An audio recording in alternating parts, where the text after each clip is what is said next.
আসসালামু আলাইকুম এভরিওয়ান, আপনার মাঝে হাফ টাইমের পরের ভিডিওটা নিয়ে চলে আসলাম। তো আপনারা প্রথমভাবে দেখতেই পারছেন আমাদের দুনো দল থেকে কোনো দলই গোল করতে পারেনি, খেলাটা শূন্য শূন্য করে ড্র ছিল। সেকেন্ড হাফে দুনো দল থেকে কোনো দল পারে কিনা তাদের দলকে গোল করে এগিয়ে নিয়ে যাওয়ার জন্য। আর আমার প্রথম ভিডিওগুলো আপনার কাছে কেমন লাগে তা কিন্তু অবশ্যই কমেন্ট বক্সে বলে যাবেন। আর আমরা যেই মাঠটাতে খেলাতে সেটাই হচ্ছে মুন্সিগঞ্জ কয়রাখোলা দিশারি সঙ্গের মাঠ।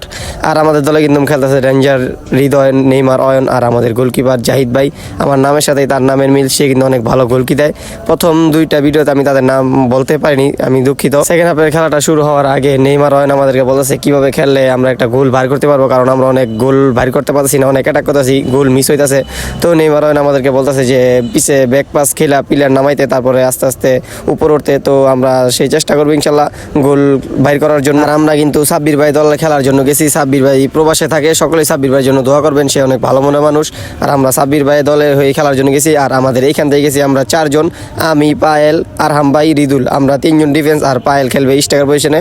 আর এই হইতেছে আমাদের লেফারি কিন্তু বাফুফে পরীক্ষিত লেফারি, তার নাম সাদ্দাম হোসাইন। অনেকেই হয়তো এই লেফারিটাকে চিনে থাকবেন, আর অনেকেই হয়তো এই মাঠটাতে টুর্নামেন্ট খেলতেছেন। যারা এই মাঠটাতে টুর্নামেন্ট খেলতেছেন তারা কিন্তু অবশ্যই কমেন্ট করবেন এবং আমার পেজটাকে একটু ফলো করবেন আর বেশি বেশি শেয়ার করবেন, যাতে করে আপনার মাঝে আমি আবারও রেগুলার ব্লগ ভিডিও নিয়ে আসতে পারি। আমার আগেও একটা পেজ ছিল, আর পেজটা সমস্যা হওয়ার কারণে এই পেজটা আমি নতুন খুলছি। আর যারা সরাসরি আমাদের খেলাটা দেখছেন তারা তো কমেন্ট করতে ভুলবেন না। আর যারা আমার মতো ফুটবল